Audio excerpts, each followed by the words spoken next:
Hello नमस्कार and a very warm welcome to your very own platform crack now. स्वागत है आप सभी का एक बार फिर से डेली करंट अफेयर क्लासेस में। करंट अफेयर की क्लासेस में आप मुझे मिलेंगे रोज सुबह 7 बजे एमसीक्यू फॉर्मेट में। बहुत ही आसान क्लासेस यूपीएससी, स्टेट पीसीएस और बाकी सभी कॉम्पिटिटिव एग्जाम्स के लिए।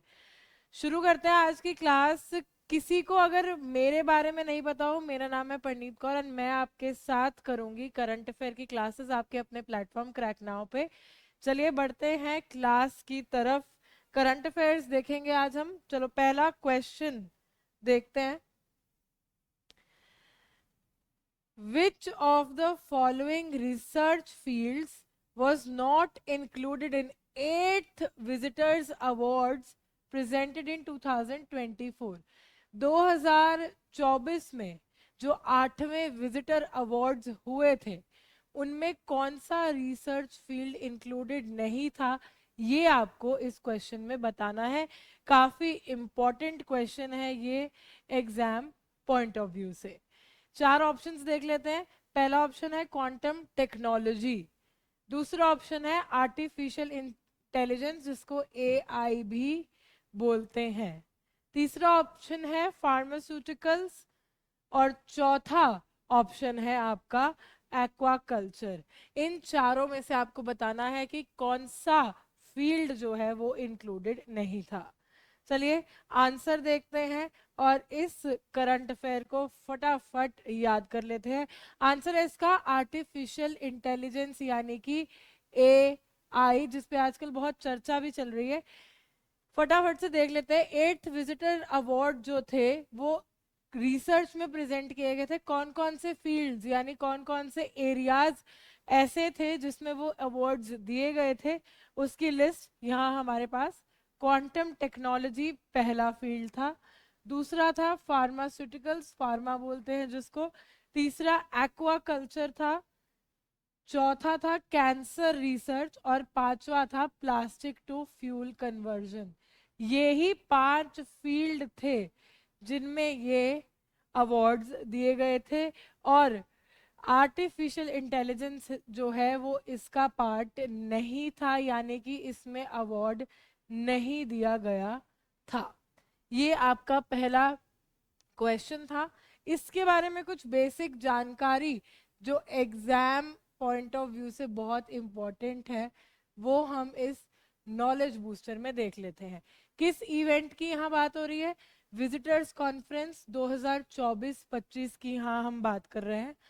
कहाँ हुआ था ये इंपॉर्टेंट पॉइंट है। फर्स्ट पॉइंट हम इंपॉर्टेंट मार्क करेंगे, राष्ट्रपति भवन नई दिल्ली में ये इवेंट हुआ था।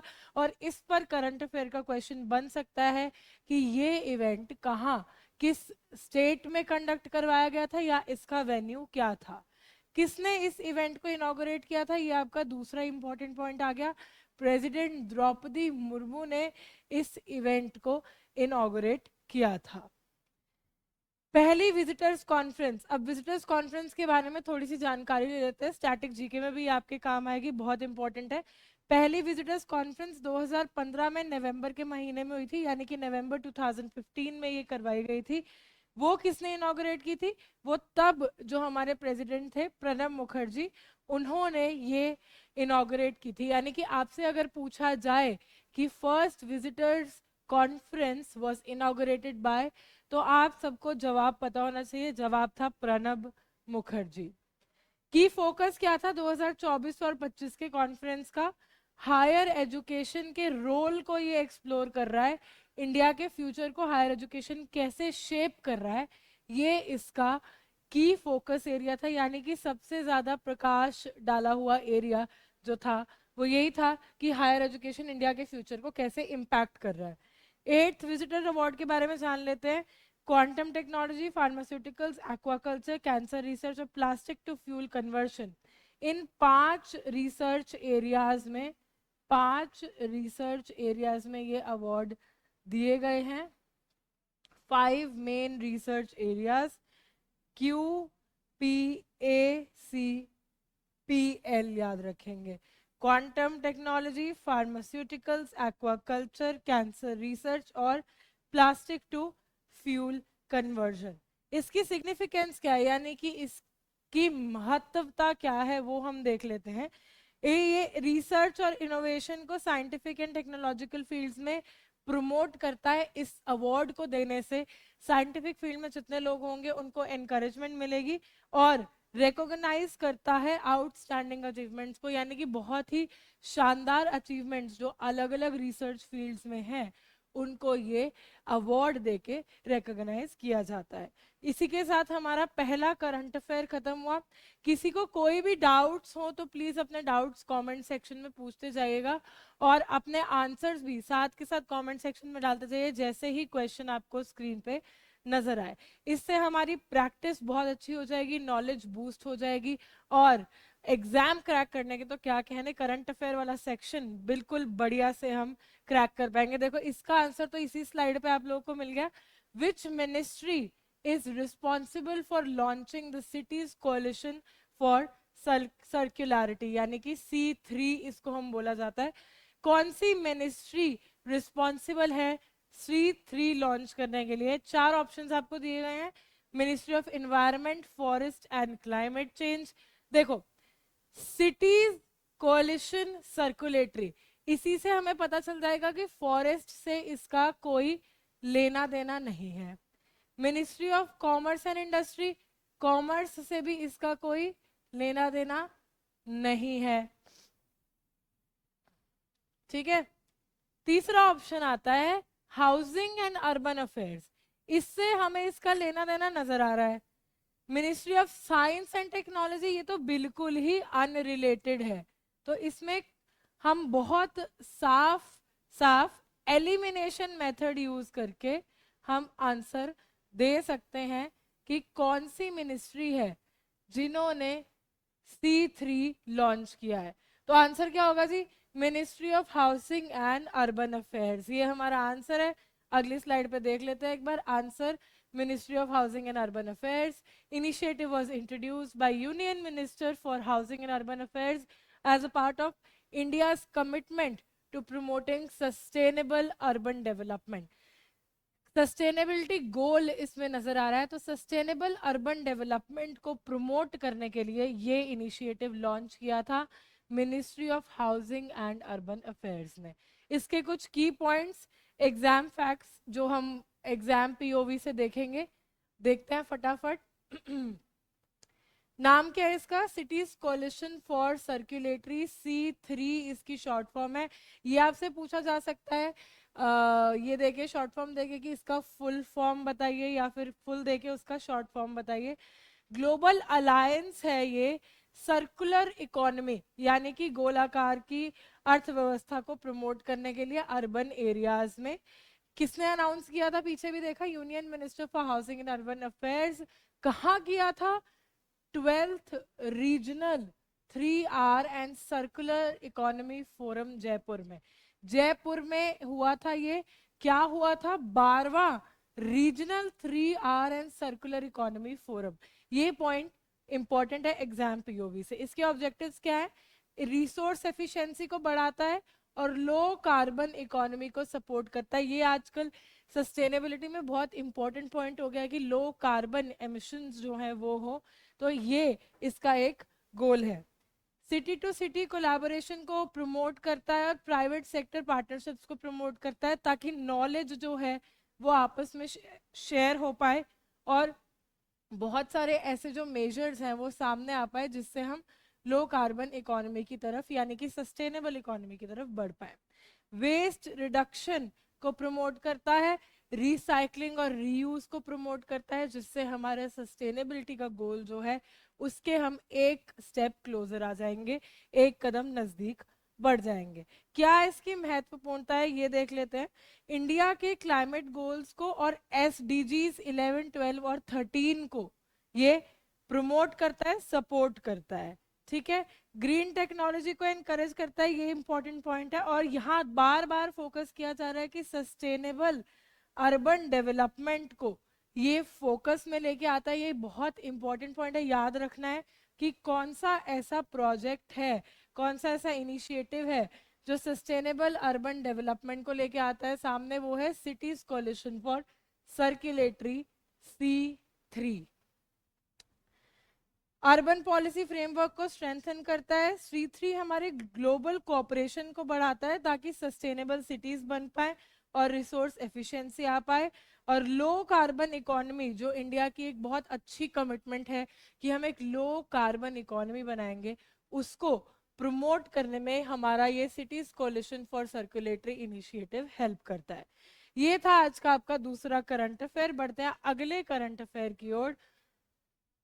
याद रखिए, कोई भी डाउट्स हो कमेंट्स में पूछते रहिए और क्रैक नाउ के साथ जुड़े रहिए, हमें ऐसे ही सपोर्ट करते रहिए। तीसरे करंट अफेयर देखते हैं। इसका भी आंसर देखो आपको यही मिल जाएगा। मार्क तो मैंने खैर अपनी रेफरेंस के लिए किए थे, पर कोई बात नहीं। According to recent studies, what is the possible reason for Mars red colour? Mars का जो रेड कलर है उसके पीछे जो आजकल रिसर्च की गई है, उनके अकॉर्डिंग क्या रीजन है जो मार्स रेड कलर का हो रहा है? 4 पॉइंट्स आपको दिए गए, आपको आइडेंटिफाई करना है करेक्ट आंसर, यानी कि सही आंसर हम आइडेंटिफाई करेंगे, सही कौन सा है इनमें से। और ये होते हैं रीजन बेस्ड क्वेश्चंस, यानी कि जिसमें आपको फैक्ट तो पता होना चाहिए, साथ में ये भी पता होना चाहिए कि किस कारण की वजह से वो हो रहा है। पहला पॉइंट है presence of oxidized copper minerals. Copper minerals oxidize जो हैं उनकी वजह से। High concentration of carbonates, carbonates की जो कंसेंट्रेशन है वो बढ़ गई है। Iron containing mineral ferrihydrite, mineral ferrihydrite है जिसमें आयरन जिसमें मिनरल फेरीहाइड्राइट है उसकी वजह से। या फिर एक्सेसिव वोल्केनिक एश डिपॉजिट्स। ये आपको 4 रीजंस दिए गए हैं, इसमें से आइडेंटिफाई करना है कि मार्स के रेड कलर के पीछे कौन सा रीजन करेक्ट है। आंसर यहां आपको पता चल गया, देखते हैं। आयरन कंटेनिंग मिनरल फेरीहाइड्राइट ये करेक्ट आंसर है। स्टडी ये सजेस्ट करती है कि मार्स का जो रेड कलर है ये फेरीहाइड्राइट जो एक केमिकल कंपोनेंट है, केमिकल कंपोनेंट है उसकी वजह से है। यानी कि हम पूरी एक्सप्लेनेशन एक बार देखते हैं। An iron containing nano mineral, iron, ferrihydrite में आयरन होता है, नैनो मिनरल है फेरीहाइड्राइट, उसमें आयरन होता है, इस वजह से इसकी ऑक्सीडेशन होती है, हाइड्रोलिसिस होता है और इसकी वजह से आयरन कोरोजन होती है। यानी कि मार्स का रेड कलर आयरन कोरोजन की वजह से नजर आता है। मेन रीजन उसका रहेगा फेरीहाइड्राइट, ये हम याद रखेंगे। इसके कुछ important knowledge booster points exam POV, फिर से फेरीहाइड्राइट आयरन कंटेनिंग नैनो मिनरल है, ये मैंने आपको बता दिया है। मार्स का रेड कलर इसकी वजह से आ रहा है, ये सस्पेक्ट किया गया है, ठीक है। 20% FeO3 और 80% FeO6 पॉलीहाइड्रा इसमें देखा जाता है, क्रिस्टलीन है ये। रैपिड ऑक्सीडाइजेशन और हाइड्रोलिसिस की वजह से ये बनता है, ये याद रखेंगे। फेरीहाइड्राइट की कुछ प्रॉपर्टीज यहाँ हमें दे रखी है। स्ट्रक्चर इसका बिल्कुल डिसऑर्डर्ड है, यानी कि कोई प्रॉपर स्ट्रक्चर नहीं है।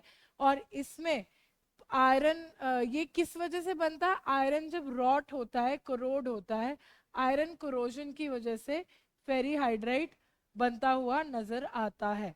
तो ये उसका बाय प्रोडक्ट है इनिशियल कोरोजन का, ठीक है। जियोथाइट और हेमेटाइट में कन्वर्ट हो जाता है ये, टाइम जैसे ही बढ़ता जाता है ये जियोटाइट और हेमेटाइट बन जाता है। वाटर मॉलिक्यूल्स के अंदर चला जाता है, रैपिडली कूल वाटर इन्वायरमेंट्स में जल्दी बनता नजर आता है। ये इसके कुछ फीचर्स हैं, प्रॉपर्टीज हैं। अकरेंस कहाँ कहाँ मिलता है फेरीहाइड्राइट, हमें ये इंपॉर्टेंट पॉइंट है। सॉइल में मिलता है, वेदर्ड रॉक्स में मिलता है, आयरन रिच स्प्रिंग्स में मिलता है। माइक्रोबियल एनवायरमेंट जहाँ माइक्रोब्स होते हैं और बैक्टीरियाज होते हैं वहां ये पाया जाता है, आयरन मेटामोलाइजिंग बैक्टीरियाज के पास। मीटियोराइट्स और वेदरिंग प्रोडक्ट्स में ये नजर आता है हमें, ठीक है। अब प्लानिटरी स्टडीज, यानी प्लैनेट्स की जो स्टडी करी जाती है उसमें इसकी बहुत महत्वपूर्णता इंपॉर्टेंस है। क्या है देख लेते हैं। सजेस्ट करता है कि लिक्विड वाटर जो है वो मार्स पे है, ठीक है। आयरन करोशन और मिनरल एवोल्यूशन को समझने में हेल्प करता है। ऑर्गेनिक मॉलिक्यूल्स को प्रिजर्व करने में ये हेल्प करता है। बहुत इंपॉर्टेंट है मार्स की जियोलॉजी के लिए। और हाइपोथेसिस ये सपोर्ट करता है कि पानी मार्स पे है, उसी की वजह से कोरोजन हो रही है। ये सब फेरीहाइड्राइट की वजह से पॉसिबल है, यही रिसर्च हमें आजकल बता रही है। अगला क्वेश्चन देखते हैं फटाफट, कमेंट्स में आप डाउट्स अपने जो भी रहेंगे पूछते रहिए। नेक्स्ट क्वेश्चन है, when is international डिसआर्मामेंट and non proliferation awareness day observed annually? यानी सालाना international डिसआर्मामेंट and non proliferation awareness दिवस कब, किस दिन मनाया जाता है? चार ऑप्शंस आपको दिए गए हैं, 26 जनवरी, मार्च 5, अप्रैल 22 या जून 12। ये बिल्कुल फैक्ट बेस्ड क्वेश्चन है, तो आपको इसको याद ही करना पड़ेगा। आपके पास इसमें कोई ऐसा नॉलेज बेस नहीं है कि आप एलिमिनेशन मेथड लगाएं या कोई ट्रिक लगाएं। तो फैक्ट बेस्ड क्वेश्चन है, याद कर लेते हैं। नेक्स्ट स्लाइड पे आंसर देखते हैं इसका। मार्च 5, अभी 2 दिन पहले ये दिन गुजरा है। United Nations general assembly UNGA ने मार्च 5 को, 5 मार्च को international डिसआर्मामेंट and non proliferation awareness day के तरह घोषित किया था। और ये किस लिए है? ताकि वेपन्स ऑफ मास डिस्ट्रक्शन से जो हमें थ्रेट्स हो रही हैं, जो हमें प्रॉब्लम्स फेस करने को मिल रही है मास डिस्ट्रक्शन वेपन्स की वजह से, उसके अगेंस्ट अवेयरनेस प्रमोट करने के लिए यूएनजीए ने ये डे बनाया था, ये डे इस्टेब्लिश किया था, इसको अनाउंस किया था। इसके की पॉइंट्स देख लेते हैं, की पॉइंट्स इंपॉर्टेंट, ठीक है। एनुअली 5 मार्च को ऑब्जर्व किया जाता है, पहला पॉइंट ये है। दूसरा पॉइंट ये, किसने स्टैब्लिश किया और कब किया? यूएनजीए ने, यूएनजीए यानी यूनाइटेड नेशंस जनरल असेंबली ने 2022 में इस डे को अनाउंस किया, ठीक है। अवेयरनेस रेज करता है WMDs के related, weapons of mass destruction के रिलेटेड ये अवेयरनेस रेज करता है, ठीक है जी।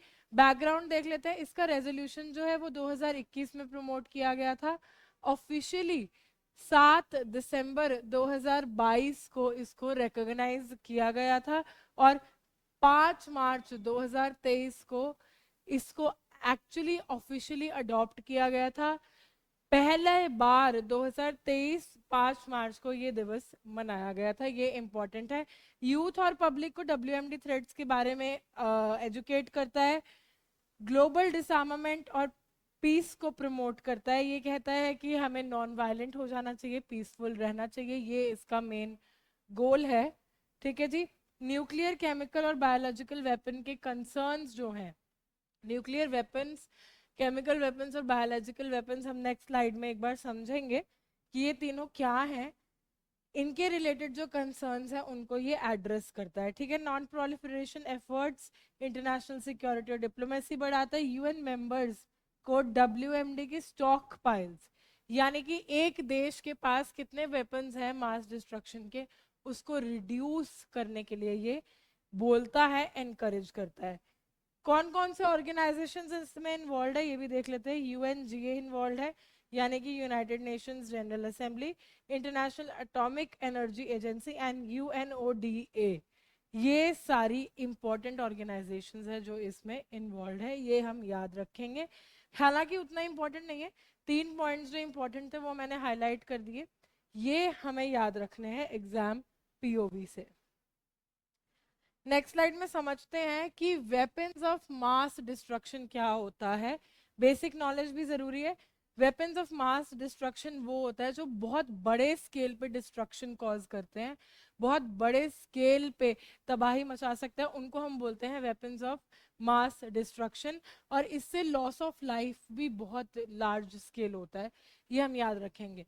कौन कौन से वेपन्स इसमें आते हैं? न्यूक्लियर, केमिकल और बायोलॉजिकल। समझते हैं तीनों को।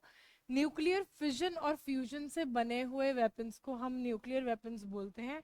जब कोई दो एलिमेंट्स फ्यूज होते हैं या फिस होता है, फिशन होती है या फ्यूजन होती है उसकी, तो उससे एनर्जी रिलीज होती है और वो बहुत खतरनाक बन जाते हैं। इसका एक सबसे बड़ा एग्जांपल हम लोग को पता है, एटॉमिक बॉम्ब है जो हिरोशिमा नागासाकी में यूज हो चुका है। हाइड्रोजन बॉम्ब्स भी इसका एक बहुत बड़ा एग्जाम्पल है। दूसरे नंबर पे आता है हमारे केमिकल वेपन्स। टॉक्सिक केमिकल से बने होते हैं ये, जिससे हार्म पहुंचाया जा सकता है या फिर तबाही मचाई जा सकती है। कौन कौन से केमिकल्स है? मस्टर्ड गैस है, एग्जांपल्स क्या है इसके? Mustard gas, serine, VX nerve agent, ये सब केमिकल WMDs हैं, यानी कि केमिकल कैटेगरी के वेपन्स ऑफ मास डिस्ट्रक्शन है। तीसरे नंबर पे हमारे पास बायोलॉजिकल वेपन्स, ये पैथोजेंस यूज करके बने होते हैं, यानी कि बैक्टीरिया, वायरस और टॉक्सिन्स इससे बने होते हैं, जिससे डिसीजेस कॉज होते हैं। आई थिंक बॉलीवुड में ऐसी एक मूवी भी थी जिससे ऐसे वायरस बैक्टीरिया से बने हुए बायोलॉजिकल केमिकल्स इंसर्ट करके और मास डिस्ट्रक्शन कॉज करने का प्लान था। मुझे याद नहीं आ रहा, शायद क्रिश 3 में किया गया था ये। एग्जाम्पल्स क्या है इसके? Anthrax, small pox, botulinum toxin, ये सभी बायोलॉजिकल वेपन्स के एग्जाम्पल्स हैं। ये हमारी weapons of mass destruction basic static GK के लिए इंपॉर्टेंट है। नेक्स्ट क्वेश्चन की तरफ बढ़ते हैं, देखते हैं अगला करंट अफेयर। आपको कुछ स्टेटमेंट्स दी गई हैं माउंट एरेबस के रिलेटेड, ठीक है? Consider the following statements regarding Mount Erebus. अब पहली स्टेटमेंट देखते हैं। It is the southernmost active volcano in the world located on Ross Island Antarctica, यानी कि ये सबसे दक्षिणी वोल्केनो है, रॉस आइलैंड एंटार्क्टिका में लोकेटेड है, ठीक है? It was discovered in 1841 by sir James Clark Ross, and उनकी शिप जिसका नाम HMS एरेबस था, उसके पीछे इसका नाम रखा गया। ये इसके बारे में दूसरी स्टेटमेंट है, ठीक है? तीसरी स्टेटमेंट क्या है कि इसमें एक परमानेंट लावा लेक है, ठीक है, और कंटिन्यूसली एक्टिव है 1972 से 1972 से, और स्ट्रोम्बोलियन इरप्शंस दिखाई देती हैं हमें इस वॉल्केनो में, ठीक है? चौथा पॉइंट क्या है? वॉल्केनिक आइस केव्स हैं यहाँ पे माउंट एरेबस के नीचे, जिसमें माइक्रोबियल लाइफ पाई जाती है, यानी कि छोटे छोटे बैक्टीरियाज और माइक्रो ऑर्गेनिजम्स हमें देखने को मिलते हैं।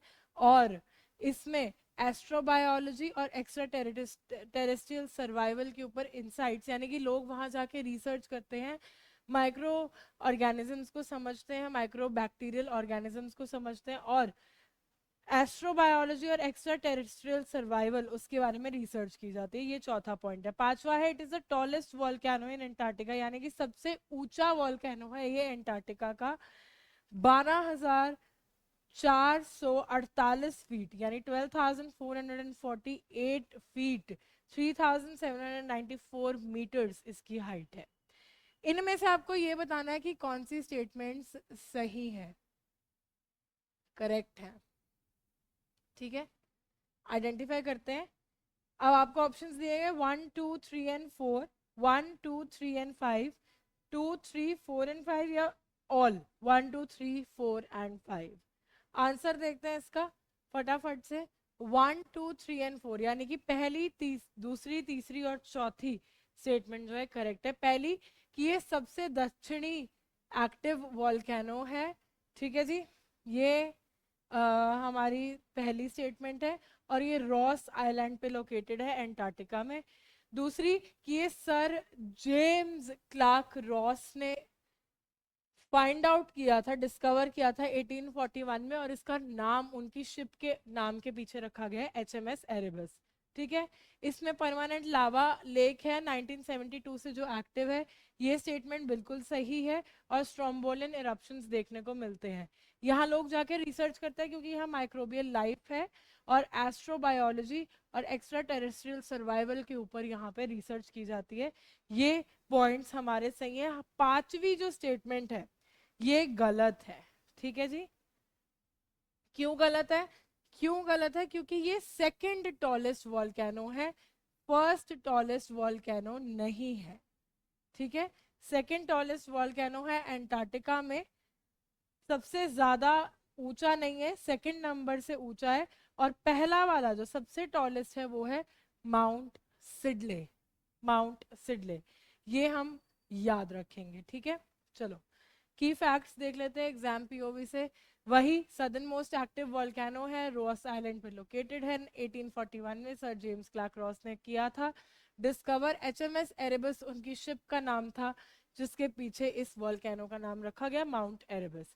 फिजिकल फीचर्स क्या है? दो सेकेंड टॉलेस्ट वॉल्केनो है, 12,448 फीट, 3,769 मीटर, सॉरी 3,794 मीटर्स इसकी हाइट है। माउंट सिडले टॉलेस्ट है। परमानेंट लावा लेक है इसमें, ठीक है। स्ट्रोम्बोलियन इरप्शंस दिखाई देते हैं। क्यों फॉर्म हुई है वॉल्केनिक आइस केव्स जिनकी हमने बात करी थी? वो जियोथर्मल हीट की वजह से, जो आइस मेल्ट हो रही है उसकी वजह से ये केव्स फॉर्म हुई है। इसमें माइक्रोबियल लाइफ है, एस्ट्रोबायोलॉजी के ऊपर रिसर्च करी जाती है। और इससे हमें ये भी देखने को मिलता है कि लाइफ मार्स पे और जो बर्फ से बने हुए मून्स हैं उनके ऊपर हमें लाइफ के सिग्नल्स यानी जीवन के सिग्नल्स हमें देखने को मिलते हैं। ठीक है जी।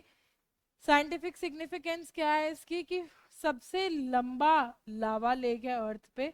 सब बहुत कम है ऐसे जो बहुत देर से चल रहे जिनमें लावा लेक्स हैं, और ये उनमें से एक है। वॉल्केनिक एक्टिविटी को एक्सट्रीम कंडीशंस में स्टडी करने में हेल्प करता है। ठीक है जी। एक्सट्रीम एनवायरनमेंट्स के अंदर लाइफ को स्टडी करता है। एक नेचुरल लेबोरेटरी की तरह काम करता है जिसमें वोल्केनोलॉजी, माइक्रोबायोलॉजी और एस्ट्रोबायोलॉजी स्टडी किए जाते हैं। और क्लाइमेट और प्लानिटरी रिसर्च के लिए ये बहुत इंपॉर्टेंट है। कमेंट्स में आप अपने डाउट्स जो है पूछते रहिए। अगले क्वेश्चन को हम फटाफट देख लेते हैं। Consider the following statements regarding the winter tourism programme in Uttarakhand. Same type का क्वेश्चन है, आपको कुछ स्टेटमेंट्स दी गई है विंटर टूरिज्म प्रोग्राम जो हुआ था उत्तराखंड में उसको लेके। आपको आइडेंटिफाई करना है कि सही स्टेटमेंट यानी कि ट्रू स्टेटमेंट्स या करेक्ट स्टेटमेंट्स कौन सी हैं, ये आपको दी गई स्टेटमेंट्स में से आइडेंटिफाई करना है। पहली स्टेटमेंट है, prime minister Narendra Modi participated in winter tourism programme in Harsil Uttarakhand and flagged off a trek and bike rally. ठीक है, प्राइम मिनिस्टर नरेंद्र मोदी जी ने इसमें पार्ट लिया था। कहाँ हुई थी ये? हरसील उत्तराखंड में हुई थी। और उन्होंने ट्रैक और बाइक रैली को फ्लैग दिखा के ओके बोला था कि चलिए ये जो ट्रैक है और बाइक रैली है ये शुरू की जा सकती है। अब दूसरी स्टेटमेंट देखते हैं। उत्तराखंड गवर्नमेंट ने विंटर टूरिज्म प्रोग्राम अपनी स्टेट में टूरिज्म को प्रमोट करने के लिए लॉन्च किया है, ये हमारी दूसरी स्टेटमेंट है। तीसरी statement, Mukhwa is the winter seat of माँ गंगा। मुखवा एक रीजन है जिसको विंटर सीट ऑफ माँ गंगा बोला जाता है, जहां पे प्राइम मिनिस्टर नरेंद्र मोदी जी ने पूजा और दर्शन जो है वो किए थे। ये इंपॉर्टेंट स्टेटमेंट तीसरी है हमारी। चौथी, program was inaugurated by the President of India in collaboration with the Ministry of Tourism. Ministry of tourism के साथ मिलकर प्रेसिडेंट ने इस प्रोग्राम को इनॉग्रेट किया था। ये आपके पास चौथी स्टेटमेंट्स है। इन चार स्टेटमेंट्स में से आपको आइडेंटिफाई करना है कि विंटर टूरिज्म प्रोग्राम जो उत्तराखंड में हुआ था उसके रिलेटेड कौन सी स्टेटमेंट सही है। ऑप्शंस देख लेते हैं। इन ऑप्शंस को हम कोड्स बोलते हैं। जब आपको ऐसे ऑप्शंस दिए होते हैं 1 2 3 वाले, तो कोड्स हम नजर डाल लेते हैं। 1 2 एंड 3 यानी पहली, दूसरी, तीसरी, दूसरी, तीसरी या चौथी, second, third and fourth. 1 3 and 4 यानी पहली, तीसरी और चौथी। 1 2 3 एंड 4 यानी कि सारी ही स्टेटमेंट जो है सही है। नेक्स्ट स्लाइड में इसका आंसर 1 2 एंड 3 ओनली। क्यों सही है ये? क्योंकि प्राइम मिनिस्टर नरेंद्र मोदी ने विंटर प्रोग्राम में पार्टिसिपेट किया था। हरसील में ये हुआ था उत्तराखंड में, और उन्होंने ट्रैक और बाइक रैली को फ्लैग ऑफ किया था। ये इंपॉर्टेंट है। ठीक है, दूसरी स्टेटमेंट, मुखवा जो है माँ गंगा की विंटर सीट है और यहाँ पे प्राइम मिनिस्टर ने पूजा और दर्शन परफॉर्म किए थे, पूजा और दर्शन किए थे। ठीक है जी। उत्तराखंड गवर्नमेंट ने ये प्रोग्राम का इनिशिएटिव अपना टूरिज्म बढ़ाने के लिए लिया, ये भी स्टेटमेंट बिल्कुल सही है। चौथी स्टेटमेंट गलत है।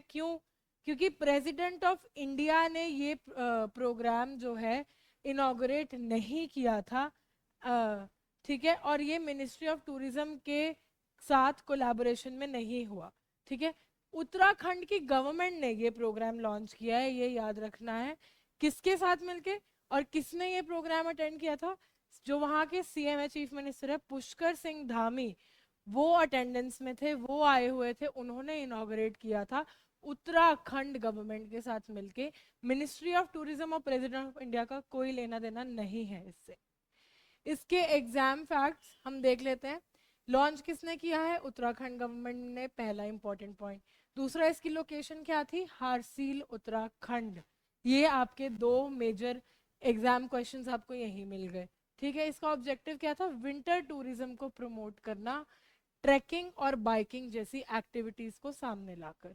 ठीक है, कहाँ प्रमोट करना है उनको? उत्तराखंड में, ये याद रखेंगे। किसकी बात कर रहे हैं हम? विंटर टूरिज्म प्रोग्राम उत्तराखंड की।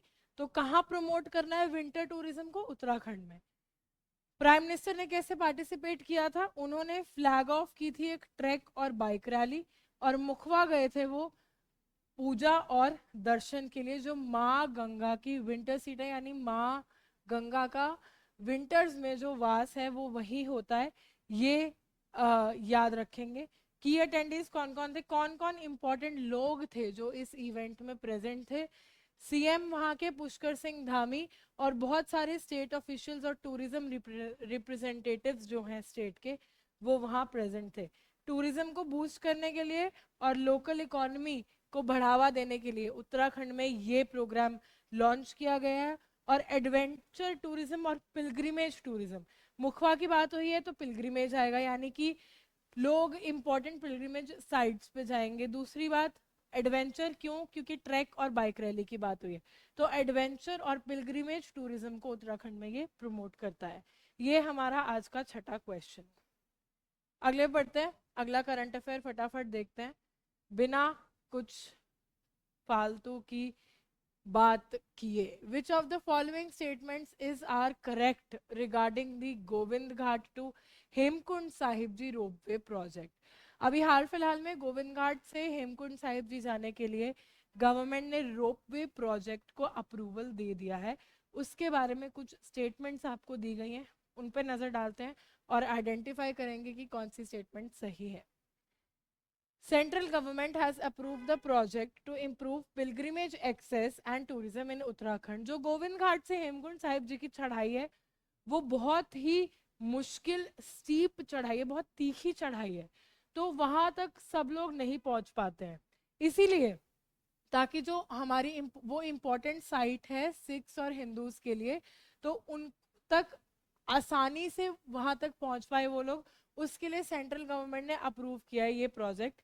ये पहली स्टेटमेंट है।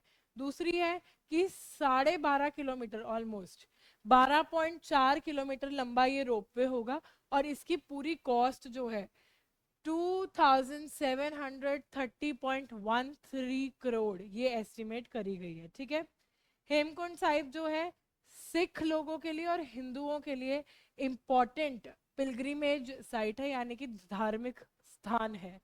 ठीक है, रोपवे जो है ये इंश्योर करेगा कि जो हेमकुंड साहिब गुरुद्वारा है वो पूरे साल खुला रहेगा, विंटर्स इंक्लूड करके। अभी जो चढ़ाई है वहां पे बर्फ इतनी भर जाती है कि विंटर्स में ये चढ़ाई बंद करनी पड़ती है, तो हो सकता है रोपवे से ये पॉसिबिलिटी नजर आए कि हेमकुंड साहिब पूरे साल खुला रहेगा। ये 4 स्टेटमेंट्स आपको दी गई हैं, इनमें से आपको आइडेंटिफाई करना है कि कौन सी सही है इस प्रोजेक्ट को लेके। ठीक है, 1 एंड 2 यानी पहली दूसरी, 2 एंड 3 यानी दूसरी तीसरी, 1 2 एंड 3 यानी पहली दूसरी तीसरी, और 1 2 3 एंड 4 यानी कि सभी की सभी स्टेटमेंट्स सही हैं। आंसर देख लेते हैं, 1 2 एंड 3। ठीक है, पहली स्टेटमेंट कि सेंट्रल गवर्नमेंट ने इसको अप्रूवल दे दिया, ये पास हो चुका है रोपवे प्रोजेक्ट, ये इंपॉर्टेंट है। दूसरी कि ये 12.4 किलोमीटर लंबा होगा और इसकी 2730.13 करोड़ इसकी ये एस्टिमेटेड कॉस्ट जो है वो गवर्नमेंट ने लगाई है। तीसरी स्टेटमेंट है कि ये मेजर पिलग्रिमेज साइट है, यानी कि सिख लोगों के लिए और हिंदू लोगों के लिए बहुत ही महत्वपूर्ण धार्मिक स्थान है, ये बात भी सही है। चौथी बात जो इन्होंने कही थी कि रोपवे की वजह से हेमकुंड साहिब जो है वो पूरे साल खुला रहेगा, विंटर्स में भी खुला रहेगा, तो ये बात गलत है। ऐसा नहीं होगा क्योंकि वहां पे हैवी स्नोफॉल होती है विंटर में, जिसकी वजह से रोपवे भी काट दिया जाएगा, उसका भी एक्सेस बंद कर दिया जाएगा। ठीक है, इंपॉर्टेंट पॉइंट्स सेंट्रल गवर्नमेंट ने अप्रूव किया है ताकि टूरिज्म उत्तराखंड में बूस्ट हो पाए। देखिए उत्तराखंड के टूरिज्म के रिलेटेड आज हमने 2 क्वेश्चन करे। इसके पहले वाला क्वेश्चन विंटर टूरिज्म प्रोग्राम, और दूसरा गोविंद घाट से हेमकुंड साहिब रोपवे, जिसमें टूरिज्म प्रमोट हो रहा है उत्तराखंड में। ठीक है, गोविंद घाट से हेमकुंड साहिब को कनेक्ट करती है, सिखों और हिंदुओं के लिए ये इंपॉर्टेंट धार्मिक स्थान है। इसकी लेंथ इतनी रहेगी 12.4 किलोमीटर, कॉस्ट आपको बता चुकी हूँ मैं। ठीक है, ट्रैवल टाइम रिड्यूस होता है, यानी कि जो जर्नी है, जो चढ़ाई है, उसका समय जो है वो कम हो जाता है। ऐसे 2 या 3 दिन लगते हैं उस चढ़ाई को पूरा करने के लिए, पर यहाँ पे जो ट्रैवल टाइम है वो इसकी वजह से कम हो जाएगा। ये आपको दिख रहा है, ये गोविंद घाट है, ये बेस कैंप है जहाँ पे लोग रेस्ट करते हैं। यहाँ से ट्रैक करके बहुत ही मुश्किल चढ़ाई के बाद हम पहुंचते हैं घंगारिया, और घंगारिया के बाद फिर 6 किलोमीटर का ट्रैक है। टोटल 20 से 22 किलोमीटर गोविंद घाट से हेमकुंड साहिब का ट्रैक रहता है, जिसको कवर करने के लिए बहुत समय लगता है। तो इस वजह से ये ट्रैवल टाइम रिड्यूस हो जाएगा, टूरिज्म बूस्ट होगा, लोकल इकोनॉमी बूस्ट होगी, सस्टेनेबल और इको फ्रेंडली टूरिज्म इनिशिएटिव्स को ये प्रमोट करने में हेल्प करेगा। ठीक है जी, क्लोज रहता है विंटर्स की ड्यूरिंग, क्योंकि हैवी स्नोफॉल होती है। ठीक है, रोपवे जो है उससे जो ओपन सीजन होता है हेमकुंड साहिब का, उसमें एक्सेस इजी होगा, ये बात याद रखनी है। पूरे साल का एक्सेस हमें नहीं मिलेगा, पूरे साल का एक्सेस जो है नहीं देखने को मिलेगा, सिर्फ ओपन सीजन में इसका एक्सेस इजी हो जाएगा। ये इंपॉर्टेंट पॉइंट।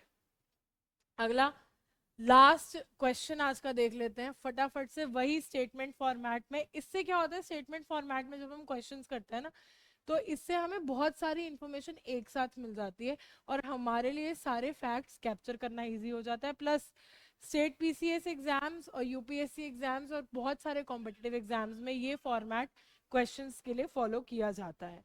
4 स्टेटमेंट्स दी गई है, किस बारे में दी गई है, अजय भाड़ू के बारे में ये स्टेटमेंट्स दी गई है। ये कौन है, क्या है, इनके बारे में हम बात करेंगे, स्लाइड देखेंगे जब नॉलेज बूस्टर वाली। ठीक है, अजय भाड़ू, ही has been appointed as a CEO of government e marketplace effective from March 3 2025, यानी कि इनको GeM government e marketplace का सीईओ बना दिया गया है, जिसकी पावर ये 3 मार्च 2025 से जो है इफेक्टिव रहेगी। दूसरा पॉइंट, 2001 बैच के ये आईएएस ऑफिसर हैं, ये दूसरा पॉइंट है। तीसरा है कि अपने नए रोल के साथ साथ ये एडिशनल सेक्रेटरी का जो रोल है, जो ये डिपार्टमेंट ऑफ कॉमर्स में ऑलरेडी निभा रहे हैं, ये वो भी निभाएंगे, ये तीसरा पॉइंट। चौथा कि गवर्नमेंट ई मार्केट प्लेस एक ऑनलाइन प्लेटफॉर्म है पब्लिक प्रोक्योरमेंट के लिए, यानी सामाजिक खरीदारी के लिए ये इंडिया में एक ऑनलाइन प्लेटफॉर्म है। ये 4 स्टेटमेंट्स है, कौन सी करेक्ट है कौन सी सही है ये आइडेंटिफाई करना है। 1 and 3, 1, 3 and 4, 2 and 4, 1, 2, 3 and 4। Answer देख लेते हैं, 1, 3 and 4। पहली स्टेटमेंट करेक्ट क्यों है, क्योंकि उनको सीईओ बना दिया गया है गवर्नमेंट ई मार्केट प्लेस का, 3 मार्च से उनकी ये पोस्ट इफेक्टिव रहेगी। दूसरी स्टेटमेंट इनकरेक्ट स्टेटमेंट क्यों है, क्योंकि ये 2001 बैच के आईएएस ऑफिसर नहीं है, ये 1999 1999 बैच के आईएएस ऑफिसर है, 2001 बैच के नहीं है। स्टेटमेंट 3 करेक्ट थी कि ये additional secretary department of commerce में जो इनकी पोस्ट है ये उसको भी कंटिन्यू करेंगे। और चौथी स्टेटमेंट भी करेक्ट है कि गवर्नमेंट ई मार्केट प्लेस एक ऑनलाइन प्लेटफॉर्म है सामाजिक खरीदारी के लिए, पब्लिक प्रोक्योरमेंट के लिए भारत में, इंडिया में। ठीक है, ये थे आज के करंट अफेयर्स। एक एडिशनल एलिमेंट इस क्लास में मैंने ऐड किया है, आपको इस क्लास के एंड पे एक टेस्ट योरसेल्फ क्वेश्चन देखने को मिलेगा जो करंट अफेयर्स का होगा, करंट अफेयर रिलेटेड होगा, आजकल में जो इवेंट्स हो रहे हैं उसी के रिलेटेड वो क्वेश्चन होगा। उसका आंसर आप सभी को कमेंट सेक्शन में लिखना है, बेस्ट कमेंट सही आंसर को पिन किया जाएगा, और दूसरी बात ये कि उसका आंसर कल की क्लास में डिस्कस भी किया जाएगा। क्वेश्चन देख लेते हैं फटाफट। पहले इनके बारे में नॉलेज बूस्टर एक बार, ये तो मेरे दिमाग से निकल ही गया था। अजय भाड़ू 1999 बैच के आईएएस ऑफिसर हैं, गवर्नमेंट ई मार्केट प्लेस के सीईओ अपॉइंट हुए हैं, मार्च 3 से इनकी पोजीशन इफेक्टिव है। कंटिन्यू करेंगे एडिशनल सेक्रेटरी की पोस्ट को। ठीक है, अब गवर्नमेंट ई मार्केट प्लेस के बारे में जान लेते हैं। ऑनलाइन प्लेटफॉर्म है पब्लिक प्रोक्योरमेंट के लिए, जैसे कि मैंने आप लोगों को बताया। ठीक है, इसमें ट्रांसपेरेंट, एफिशिएंट और कॉस्ट इफेक्टिव परचेजेस जो हैं गवर्नमेंट द्वारा किए जाते हैं, ये फैसिलिटी ये प्रोवाइड करता है। कौन मैनेज करता है इसको, ये इंपॉर्टेंट है, ministry of commerce and industry इसको मैनेज करती है। स्टार लगा लीजिए इस पॉइंट पे।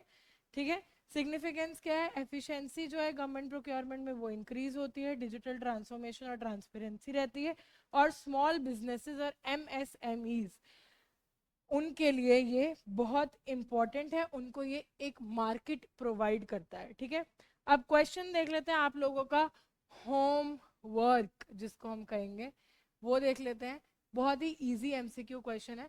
Who inaugurated the second edition of विविधता का अमृत महोत्सव? विविधता का अमृत महोत्सव का सेकंड सीजन किसने इनॉग्रेट किया था? चार ऑप्शंस है, द्रौपदी मुर्मू जी ने, नरेंद्र मोदी जी ने, जयशंकर जी ने, या राजनाथ सिंह जी ने। इन चारों ऑप्शंस में से करेक्ट ऑप्शन आपको बताना है कमेंट सेक्शन में। और ये इसी के साथ हमारी करंट अफेयर की आज की क्लास खत्म होती है। कोई भी आप लोगों को डाउट्स हो किसी भी चीज़ को लेके, कोर्स को लेके या क्लास को लेके या फिर किसी क्वेश्चन को लेके, तो आप कमेंट सेक्शन में पूछ सकते हैं। रोज सुबह 7 बजे मैं आपको मिलूंगी एक नई फ्रेश करंट अफेयर की क्लासेस लेके, यूपीएससी, पीसीएस और कोई भी गवर्नमेंट एग्जाम्स के लिए। ठीक है जी, चलिए टाटा बाय बाय, ख्याल रखिए अपना, जय हिंद।